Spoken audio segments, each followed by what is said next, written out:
or planning her next dive adventure. Don't you love it? Y'all give her a big hand. Welcome her.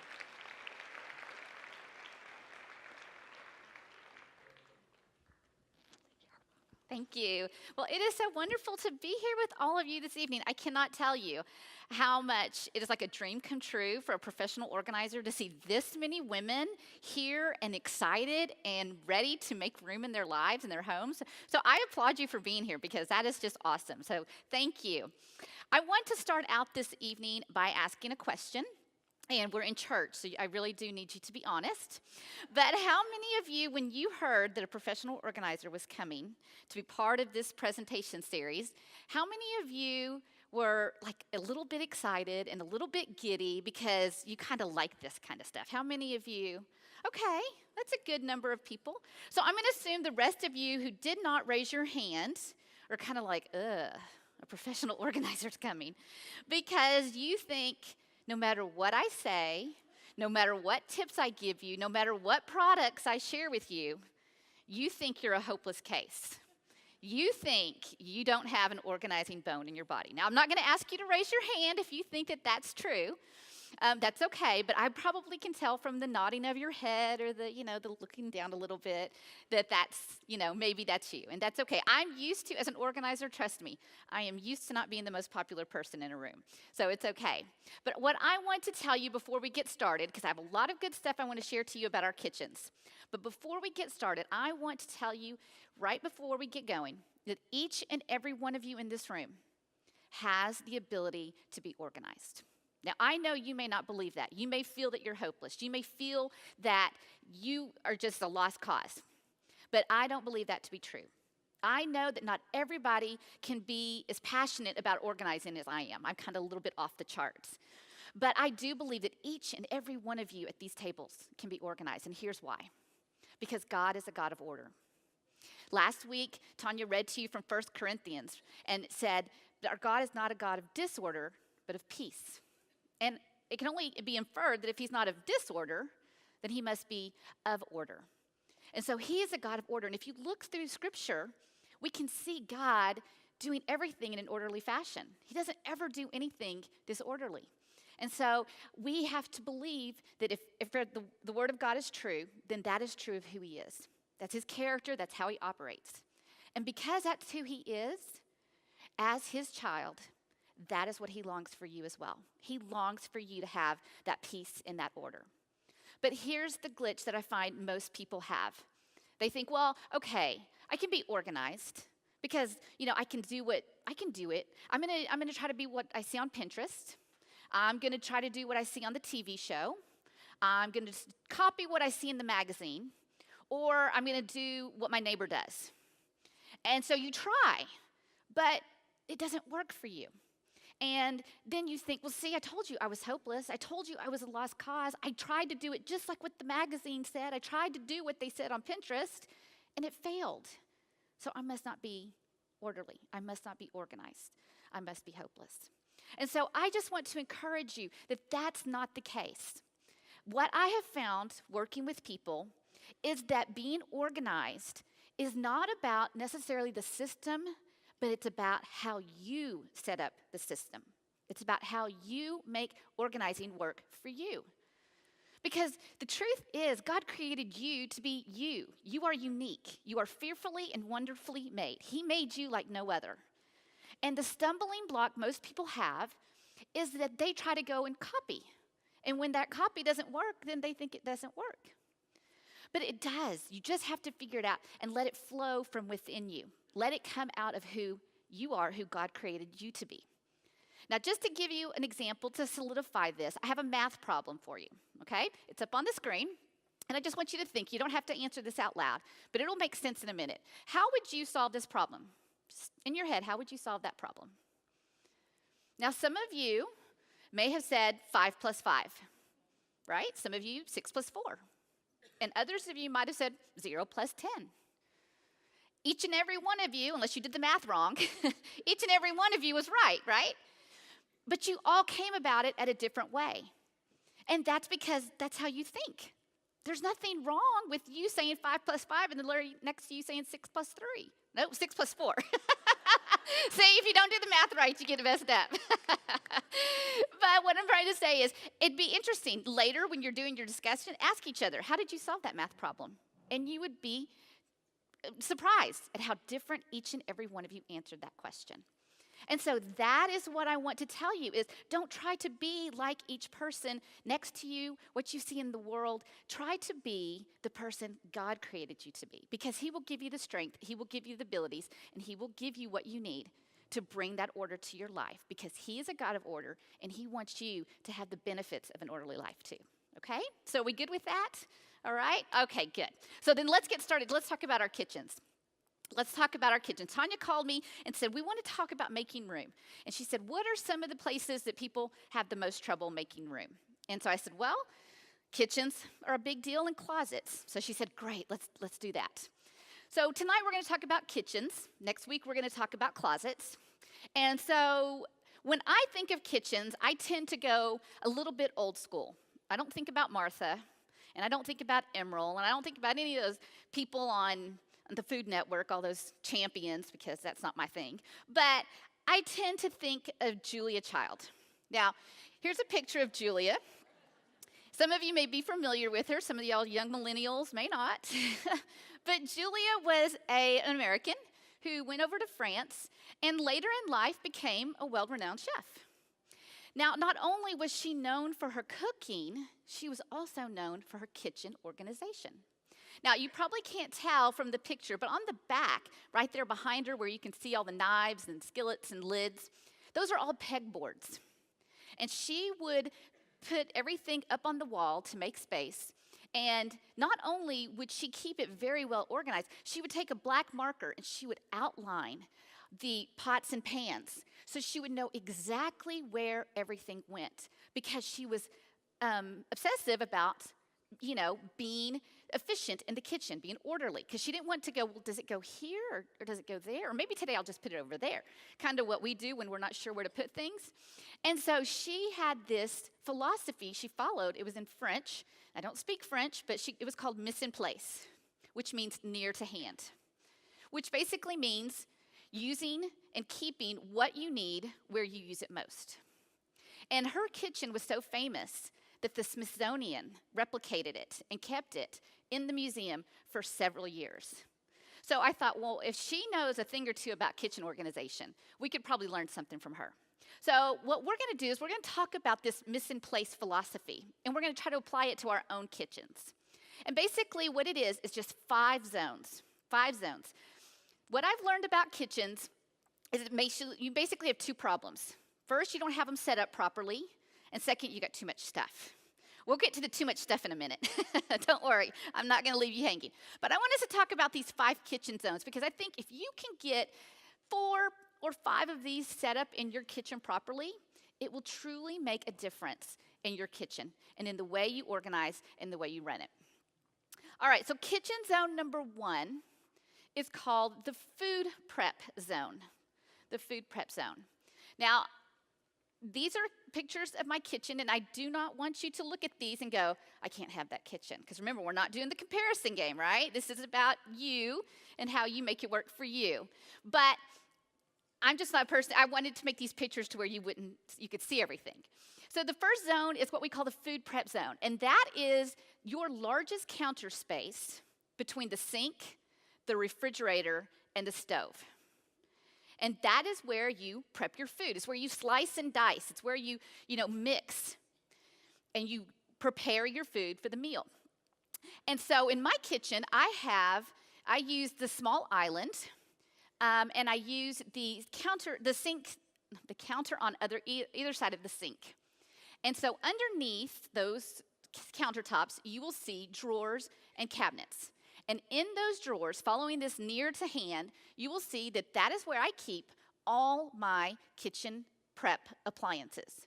So in those drawers and in those cabinets, I have my my mixer, I've got my blender, I've got my can opener, I've got my cutting boards, my mixing bowls, my measuring spoons.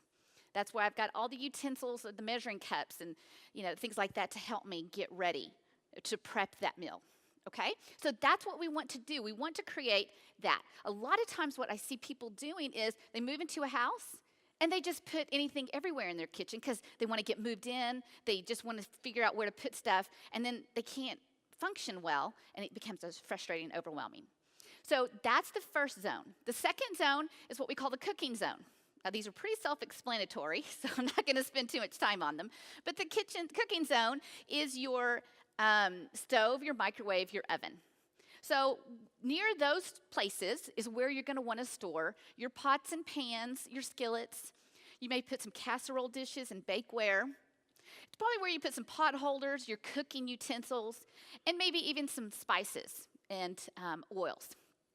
But that's really where you want to keep all of those type of items. And now in zone 3, it's called the cleanup zone. Now you may be thinking cleanup zone is your dishwashing detergent. It may be like your 409, your dishwashing rags. And that's true. You could put those in this one. But we're also talking about the glasses, the silverware, the plates, because we want that to be near the dishwasher and the sink. This is where that zone needs to be close to, so that as you are unloading or reloading or washing and drying, it makes it easy for you to just put those plates and cups and things back. All right, now can you put that picture back up? I just want to make sure, nope, other one, sorry. I just want to make sure that everybody understands I am not a super minimalist. We have more than one plate, one cup, and one fork for everybody. Because if you look at my glassware, it looks like I have nothing in there. I don't advocate super minimalism. I didn't unload the dishwasher, and then I took the picture, and I was like, oh, they're gonna think that I'm a minimalist. I like minimalism, but not that much. So anyway, so that's the third zone. The fourth zone, and this is one that could go either way for people. You might need it, you might not. It just kind of depends. But it's what I call the food serving zone. And this is those special plates, those special stemware, the special bowls that you use on occasion, that you use at Christmas time, maybe for a birthday, or maybe when you have company over. And that's when you're going to want this food serving zone. Now, a lot of times people will put them in a butler pantry. They will put them in a China hutch or a buffet in their dining room. But most of the time what I see happening is that people will take those special occasion plates and they will go put them with the everyday plates because they're thinking, well, they're plates, so like with like, which is a great organizing principle to follow. But then what happens? Well, then you've got to move the special occasions just to get to the everyday, and you have to keep pulling them out, and it just becomes such a hassle, and it becomes so overwhelming. And so what we really need to do is create a food serving zone. And so, like I said, this is one that you could or couldn't have. I'm not going to say, but I find that most people really do need to kind of separate their everyday from their special occasion, just to make life a little bit easier. And the fifth zone that is kind of essential to your kitchen setup is what we call the food storage zone. And that's basically just your pantry. Your pantry. Now, not everyone has a designated closet as a pantry. Some people have to use shelves in their kitchen. Some people have to use cabinet space in their kitchen. But as long as you have a designated zone for your pantry, that's really important, and it works. Now, I'm going to talk about pantries in just a second, but I just wanted to make sure you knew you had those 5 zones. So if you can get these 5 zones, that will truly make a difference in how you do it. Now, the second part to make room in your kitchen is decluttering. Now, last week, Tanya talked about how good it feels to declutter, right? She was like, you just get this feeling when there's less. We think more, more, more. We live in a world that tells us more, more, more. But really, we feel that when we have less. And when it comes to kitchens, we have a lot of stuff, don't we? We've got a wok and a panini grill. We've got a KitchenAid mixer. We've got the Instapot, the crock pot. We've got, we've got everything you could possibly think of in the kitchen. We've got gadgets that help us get the seeds out and gadgets that help us cut the strawberries just right so we can stuff them with cream cheese. We have more gadgets than what we really, truly need. So what we need to do in the kitchen is declutter. And the interesting thing about the word clutter, it stems from the English word to clot. Okay, think about that. How is your clutter clotting your life, especially in the kitchen? So I'm just going to go over a few things really quick about decluttering. The first thing I want you to know is when you are decluttering your kitchen, you need to be asking the right question. Asking the right question. A lot of times we look at things and we're like, do I like that? Yeah, that's good. And we'll keep it and go on to the next thing. And I hear people laughing, so I know that must be true. But we're not asking the right question. What we need to be asking ourselves is, do I like it? Not do I like it. Do I use it? Do I need it? Do I want it? And when, this is the really important part, when was the last time I used it, wanted, or needed it? Because we need to be adding that time frame on there. Because a lot of times we think, well, I'm going to want that in 10 years. Doesn't mean that you're going to use it or need it in 10 years. So we really need to put a time limit on the question, when did I last need it, use it, want it? And I can't tell people the time frame. Now, most organizers will tell you that the standard is about a year. But I know some people who like to purge more often, and they'll say, no, 6 months. And then there are people who are like, well, I don't really do that. So I have to kind of give a little bit more, and I'll say, okay, 2 years. I'll let you have 2. But really, if you haven't used something in 5 years, if you didn't even know you had it and haven't used it in 5 years, safe to say you can let it go. Now, last week, I know you guys watched Marie Kondo. How many of you are familiar with Marie Kondo? Yeah, okay. She's done a great job of helping bring about organization for the world. The only thing that she's very well known for is her question of, does it spark joy? And you saw in that video last week when she was on Ellen, she asked, does it spark joy? And that is a good question to ask. However, if I ask myself, does this kitchen appliance spark joy? I would have nothing left in my kitchen because I don't like cooking. I don't like baking. So that's what I'm telling you. It needs to be asking the right questions, okay? The second tip about decluttering, could you downsize? Downsize. How many of you bought an Instapot on Prime Day? Yep, Instapots. I see some hands going up. Yeah, those were great. My Facebook feed was full of people talking about Instapots and how great they were and what a great deal it was. But I'm just wondering how many people, because for those of you who aren't familiar, an Instapot, I think, does like steaming and rice cooking. It does slow cooking. It does a whole bunch of stuff, right? It's supposed to replace all the things that you have. But my question is, how many of you that bought the Instapot on July 11th, when it came in on July 13th, how many of you got rid of the rice cooker, the steamer, the slow cooker, and everything else that does, right? Yeah, no, we didn't do that, right? So we keep holding on to these things that they're supposed to make our lives easier, but they don't. We keep holding on to them. So I want you to ask yourself, could I just use a skillet instead of a wok? Could I just use a pot and a lid instead of a rice cooker? Could I just use a hand mixer instead of that big, heavy, lunky KitchenAid mixer? So ask yourself if you can downsize, because odds are you can. Yes, I know all of these wonderful gadgets make cooking easier and quicker, but at what cost? At what cost? All right, the third thing I want us to talk about when it comes to, and this is not necessarily a decluttering tip, but I've noticed as I've worked in kitchens, it's a huge problem. And that is people don't store according to their needs. They don't store according to their needs. How many of you have ever opened a cabinet and you have this big slow cooker there in the front, and the toaster that you use every day sits right behind it? So to get the toaster out, you have to take the, kind of like the special occasion plates, you have to take out the slow cooker and put it down, and then you take out the toaster and you put it up on top of the counter. Then you got to put the slow cooker back. And then you get tired of that routine and that little dance you play with your kitchen appliances. So what do? You just leave the toaster out on the counter, right? And then because clutter attracts clutter, the next thing you know, that counter is completely full. So the best thing for you to do would be to store according to your need. Obviously, you need your toaster. You're not using that crock pot as much. So I want to help you learn how to store according to need, and I keep it really simple. I want you to think of everything in your kitchen in terms of a friend, an acquaintance, or a stranger. Okay? A friend, acquaintance, or stranger. Every kitchen item needs to be labeled one of these three things. Now, our friend items are just like our friends in life. We like them. We want to be around them. We want to see them every day. We want to keep them close to us.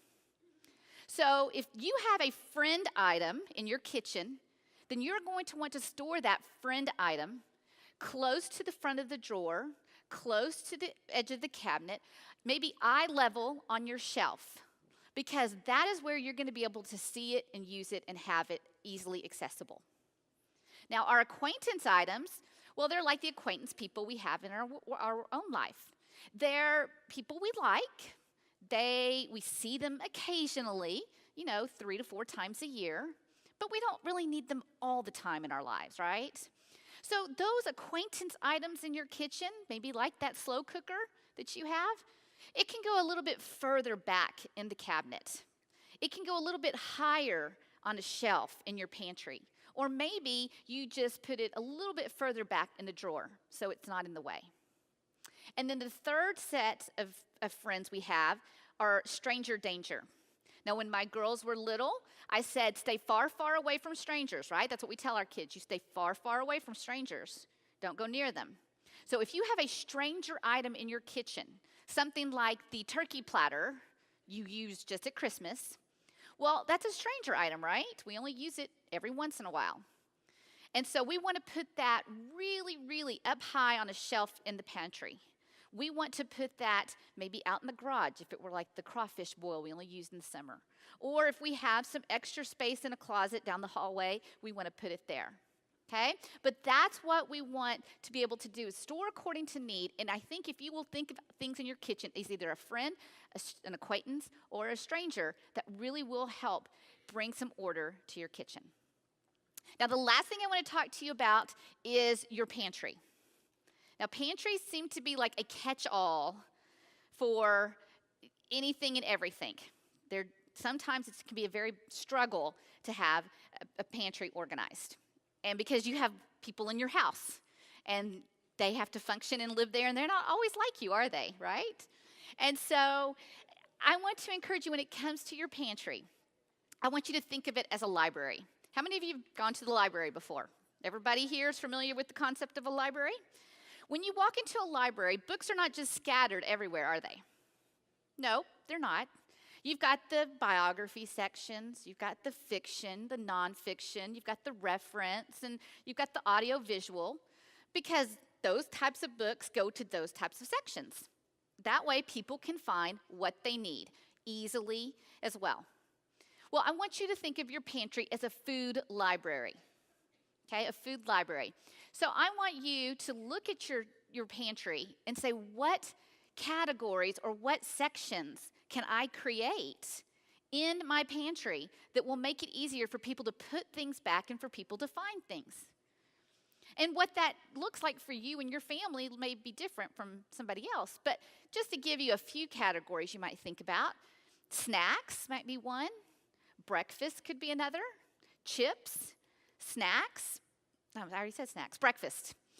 I think I already said that one too. It's getting late. But you know what I'm saying.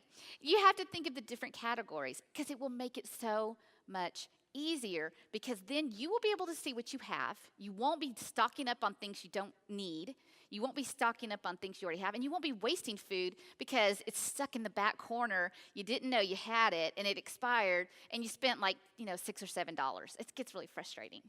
And let me tell you, I just want to tell you, I don't live with all organized people in my house. So having this pantry set up like that has really helped. And I asked my husband one day as he went into the pantry to put the chips back in the chip basket, I said, why did you do that? He said, because there was a basket that said to put them there. So it does work. It may take a lot of time. We've been married for like 24 years before that happened. It takes time, but there's hope, people. There's hope. So I want to encourage you to think about how you can section off your pantry to make it more organized and function better for you and for the people around you. That is all I have for you tonight. On the back side of your handouts, I have a list of my favorite organizing products. I tell you what they are and where you can buy them. And really, when it comes to getting organizing products, I always tell people, one, use what you already have, because you probably have a lot already. don't have to spend a ton of money to get organized. You can buy, I have a table outside with a few of the products, and a lot of them are from Walmart. You don't have to get fancy. So I'll be out there if you have any questions about kitchen organization or any of your particular products. Not all the products on the list are out there, but I do have some if you're interested in looking at them. And like Tanya said, your homework for this week, because we don't want you to just come and get all this information. We want you to be able to apply some of this. So I want to encourage you this week to look at the kitchen, at your kitchen, see how you have it set up, and see if you can just create or organize one zone. One zone. And we would love to see you post a picture, maybe of a before and an after, put it on Facebook, and share and let us know how it's made a difference for you, because I really truly do believe it can. Next week I'm going to come back and I'm going to talk about closets, and I think you're going to be surprised about what we have in our closets and what we're doing and not doing with all those items. But I appreciate your time, and I thank you, and I hope you have a great week getting organized. Woohoo!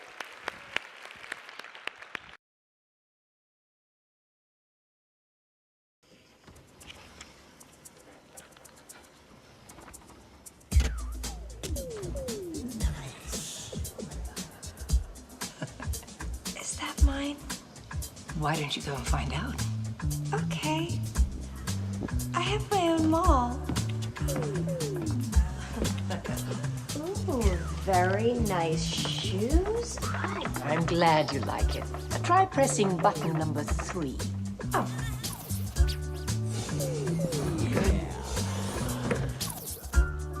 They're charming. I love these. What do you think? Grandma, I'm here. Oh, hello. Oh, love that.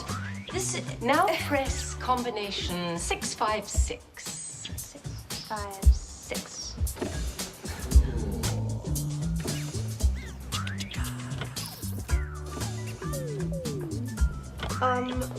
They're a little. Oh! I had a selection of the crown jewels brought out for you. They're yours to borrow with great discretion at appropriate times. Now, for the best surprise of all. That. Yeah, right? I would. And I'm sure most of us don't really have closets with remote controls and, lavish diamonds sitting everywhere. I mean, maybe some of you do, but most of us probably don't. However, we probably would like our closet to look a little bit something like this, right? Or maybe something even like this, right? Those would be nice closets to have. But the truth is, what our closets really look like are more like this, if we're honest, or like this. Okay? Now, there's no judgment. There's no shame. I hear you laughing. That's good. That's really good, because, we're keeping it painless. We're keeping it fun, because it's not that bad.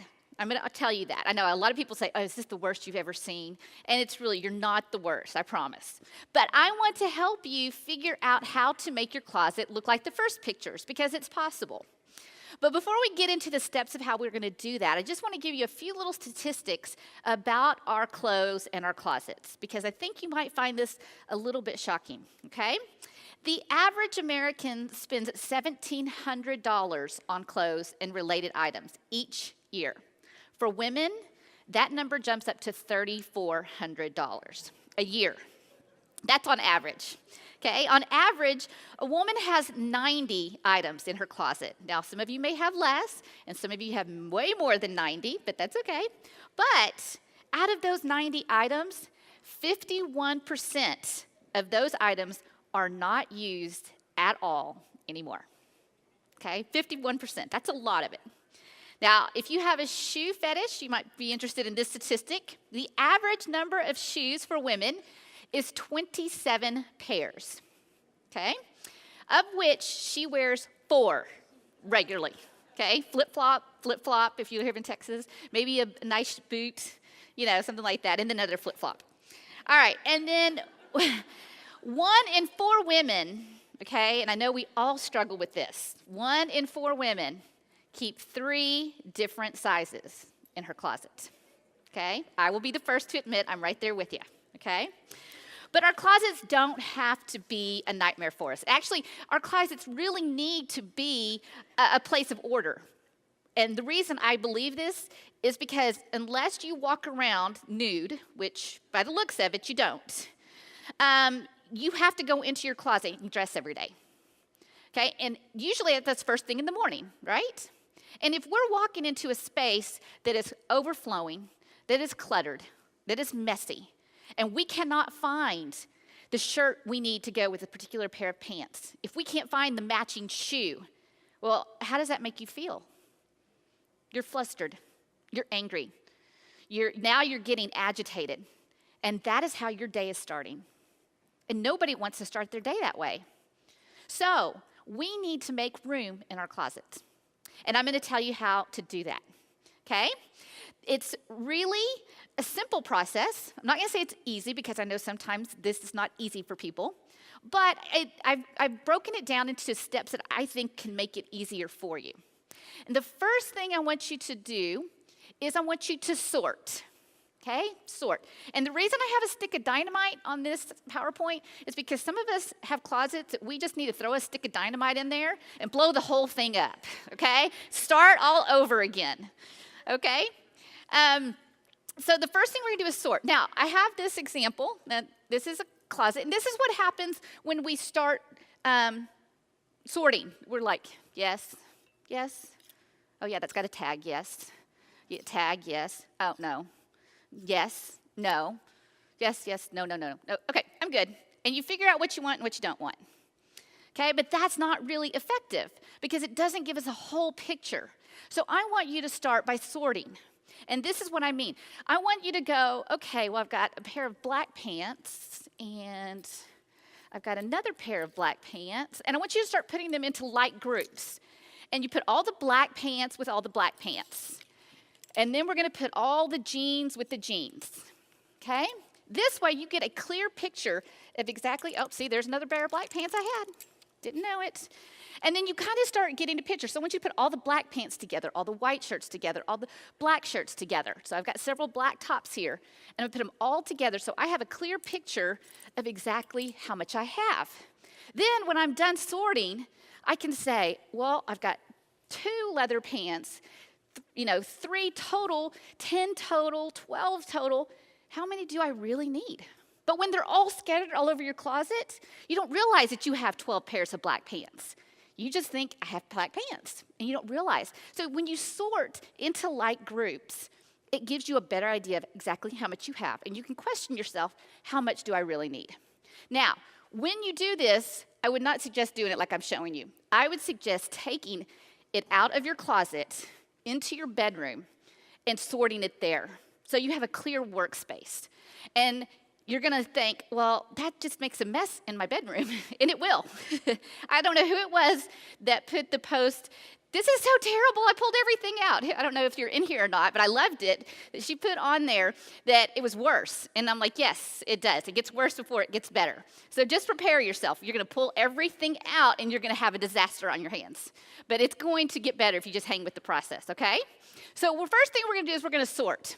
The second thing we're gonna do is purge. Now, Tanya's been saying declutter and make room and let go. And those are nice words. But when it comes to our clothes, we need to be ruthless and we need to purge, okay? It's not a nice sounding word. I would rather say something else, but honestly, we need to be ruthless and purge. And we need to ask ourselves questions, just like we did last week with the kitchen and, ask ourselves a few questions. I've got a few here that I really want you to work through and ask yourself. The first one is, do I love it or do I just like it? When my girls were little and I would take them clothes shopping, I would always tell them, when they came out of the dressing room with something new on, do you like it or do you love it? Well, I just like it. Okay, well, then we're not buying it. And they're like, why not? I'm like, because if you don't love it, you are not going to wear it. And it's true. If you have 2 shirts hanging on here and you like this yellow one, but you love this one, and you have to make a choice, what choice are you going to make? You're the one you love, right? All the time. And we usually only wear 20% of our clothes 80% of the time. We're only wearing the things we love. So why not keep just the things we love? Okay? So ask yourself that question. When was the last time I used it? Okay? Back to that time frame question like last week. Tell yourself, if I haven't worn this in 6 months, a year, 2 years, maybe I should think about letting it go. Okay? Again, that time frame is up for you, but that's what you need to ask yourself. When was the last time I wore it? Is it the right size? Now, I know we all have these dreams that we're going to lose that baby weight. We're going to lose those few extra pounds we've put on, and that we are going to fit in those size 2 jeans again someday. But the truth is, okay, I don't know about you guys, but that hasn't happening for me. So I want to keep clothes in my closet that I can truly wear. And so you need to ask yourself, is this the right size for me right now?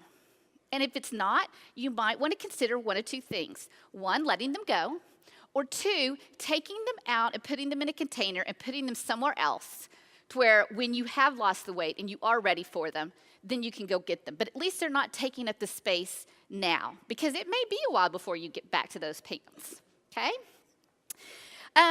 Is it in style? Okay, I love this one. Oh, I'm holding on to those parachute pants from the 80s because they are going to come back in style, Yeah. Okay, yes, things come back in style. I will admit, we all know, we look through the fashion magazines and we're like, I wore that in the 1980s, 1960s, something like that, right? But they don't come back the same way. They're always a little bit different.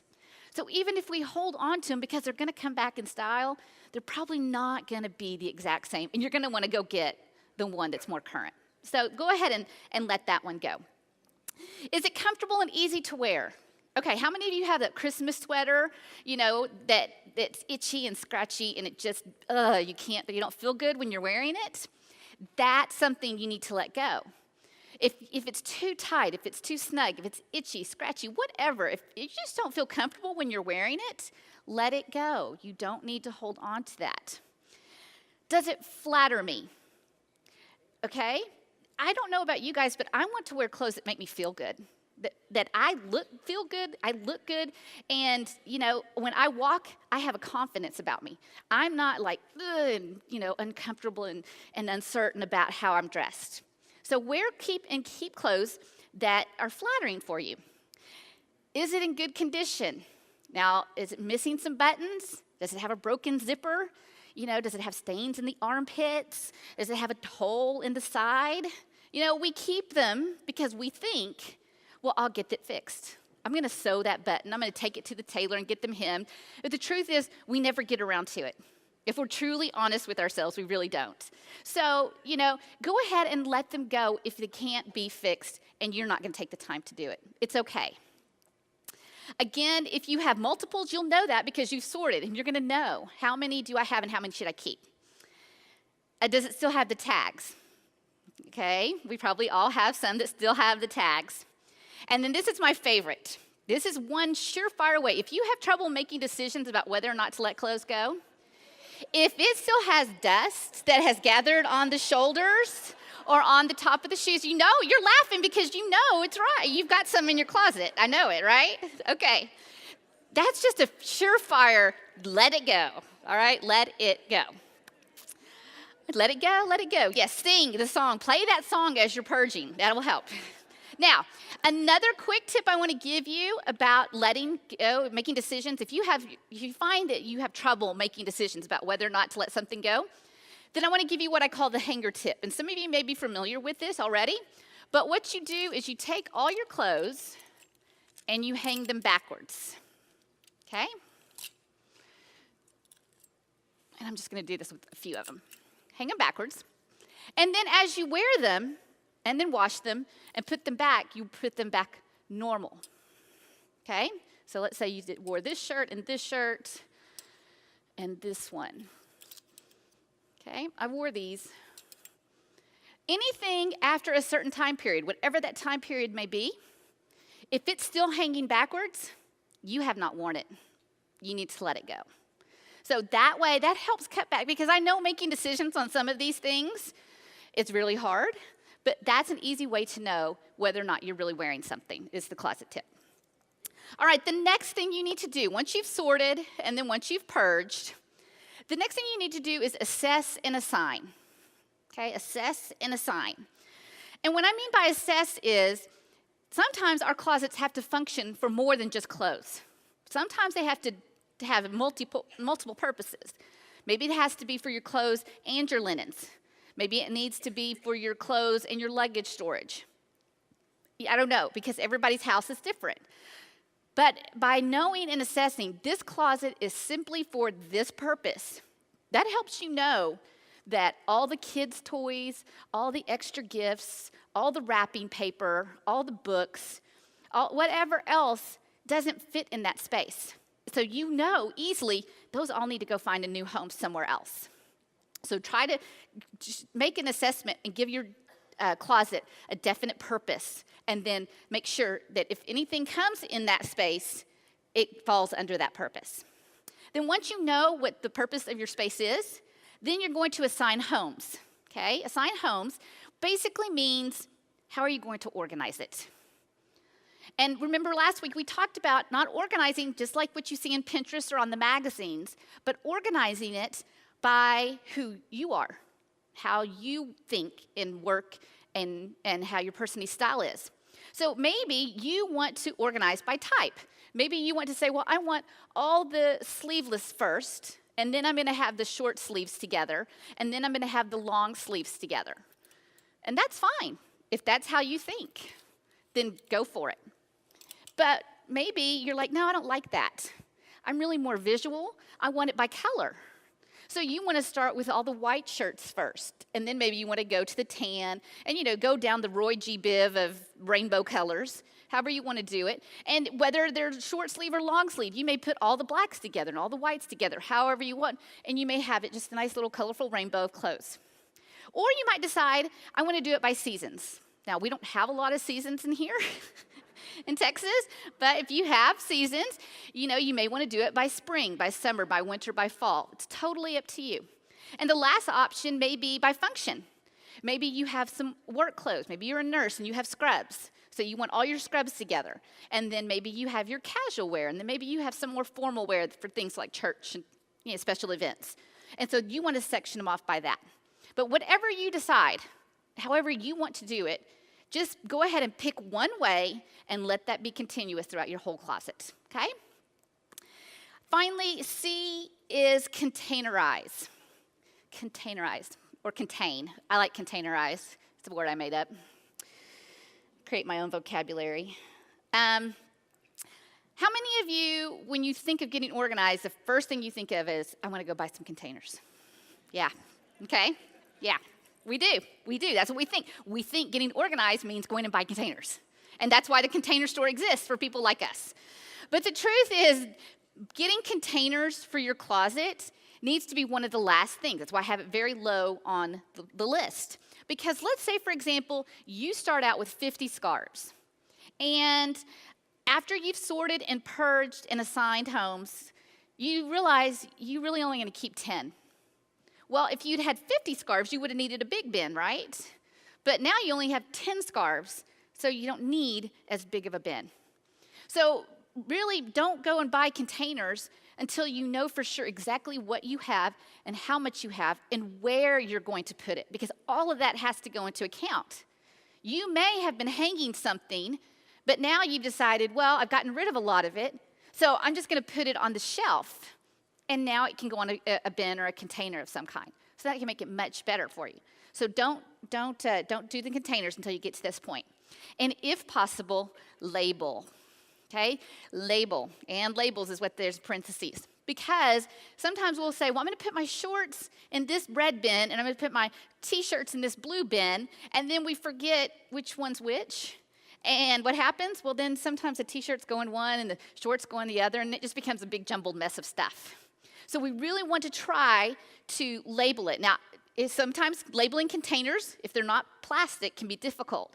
But you can look and you will see that there are some labels that will clip on to bins, fabric bins. Those cubby fabric bins that are very popular right now? They make clips for those where you can just write what's on there. They also have containers that have pockets already built into them. As a matter of fact, just a few weeks ago, the Container Store came out with a bin that has a label pocket on the short side of the basket and on the long side of the basket. So no matter which way you store it, this way or that way, you're always going to have a label showing, which I think is just pure genius. Because we buy a basket and it has the label on the front and we think, great, and we get home and it doesn't fit and we have to turn it sideways, and so what happens? The label's gone, right? So it's really great. So those are really great. And then finally is equalize. Equalize. Equalize just basically means to create balance. To create balance. We have so much stuff in our closet because we wait so long to purge. Okay? We think it's okay if we only purge and sort and bring order to our closets every 5 years. But that's a lot to have to go through. Okay? And so we need to be doing this on a more regular basis. We need to be creating that balance in our closet and in our space on a more regular basis. So there are a few things that you can do to help maintain that balance in your closet once you've got it organized. And the first one that I always tell people is what I call the in and out principle. If you go shopping, which most of us do, and let's say you buy 5 shirts that day, when you get home, to put those 5 shirts away, then 5 shirts need to go out. It's the in and out, 1-for-1 ratio, okay? I know that's a little hard to swallow, and you may be thinking, what? But if you can try to do the in and out principle, if you don't do a 1-to-1, maybe you do a 2-to-1, I'll let you decide. But if you continue that flow, you'll find you won't have so much stuff, okay? The do it now, not later. How many times do we come home from work and we're tired and we don't want to have to deal with putting things away, so we hang it on the treadmill, or we throw it in the chair in the corner, or we leave it in the laundry basket because we just really don't want to get to it, okay? I hear some laughter and some nods again, so I'm going to take that as a yes.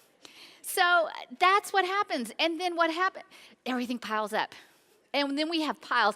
Then we have to spend 2 hours going through those piles to put them away. Where had we done it earlier when there was just 1 or 2 things, it would have been 5 or 10 minutes. So try to do now rather than later to keep and maintain order and keep yourself from being overwhelmed. And then finally, I just want to encourage you, like I said, to purge regularly. It says in Ecclesiastes 3, it's that verse. It says there is a time and a season for everything. How many of you knew that verse 7 says that there's a time to keep and a time to give away? It's in there. It's a hard one to take for some people, but it's in there. Ecclesiastes 3:6 says it's a time to keep and a time to give away. I remember talking to this guy, and he knew he was working with me to help me in my business, and he knew that I was an organizer, and he said, Liana, I gave away some stuff. You know, my wife and I, we went through and I purged my closet. And he said, and I dropped him off at my church because we have a ministry that gives clothes and helps people that are homeless or needing clothes. And he said, I went to church and I saw this guy wearing my Hawaiian shirt. And, so I'm thinking he's going to say how terrible he feels, or he's so embarrassed that he's here with this guy. And he said, do you know it was the biggest blessing to know that the thing I was no longer using, no longer needing, or no longer wanting was blessing somebody else?